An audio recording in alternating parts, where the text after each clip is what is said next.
এই বাংলাদেশে স্বাধীনতা অর্জন হয়েছিল, গণতান্ত্রিক একটি দেশ, এদেশের মানুষ উপভোগ করবে।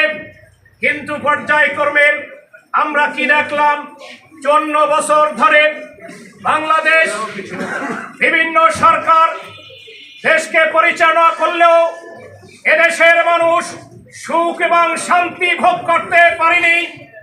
মানুষ দেখেছে অনিয়ম, দেখেছে অগণতান্ত্রিক, দেখেছে চোর ডাকাতের লুণ্ঠন, চাঁদাবাজ, বিভিন্ন ধরনের অনিয়ম দিয়ে এদেশের মানুষকে শোষণ করে আসছে। আমরা ফিরে ওই অগণতান্ত্রিক পরিবেশে যেতে চাই না। আমরা চাই একটি গণতান্ত্রিক পরিবেশ সৃষ্টি হোক। একটি গণতান্ত্রিক পরিবেশের মধ্য দিয়ে একটি নির্বাচন 18 কোটি মানুষ দাবি করছে। এই সরকার ওয়াদা করেছে আমরা যে কোনো মূল্যে একটি গণতান্ত্রিক সরকারের জন্য নির্বাচন আমরা এদেশের মানুষের কাছে উপহার দেব। দুঃখের বিষয়, যখন 12 তারিখ নির্বাচনের তারিখ ঘোষণা করেছে, আমরা কি দেখতে পেলাম?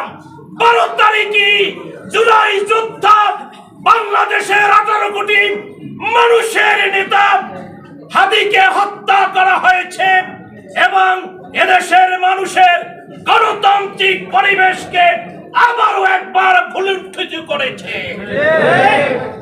আমরা আগামী দিনে সরকারকে হুঁশিয়ার করে দিতে চাই, নির্বাচন চলাকালীন সময় আমরা আর মানুষ হত্যা দেখতে চাই না।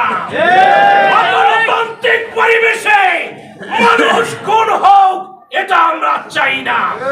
জামাত ইসলামী চাই একটি গণতান্ত্রিক প্রক্রিয়ার মধ্য দিয়ে এদেশে ইসলামী সরকার প্রতিষ্ঠা হোক। সেজন্য আমরা দলমত নির্বিশেষে এদেশের মানুষের কাছে উদাত্ত আহ্বান জানাতে চাই। এদেশের মানুষ কোরআন প্রিয় মানুষ, ইসলাম। আপনারা দেখছেন অনুসন্ধান নিউজ 24 টিভি।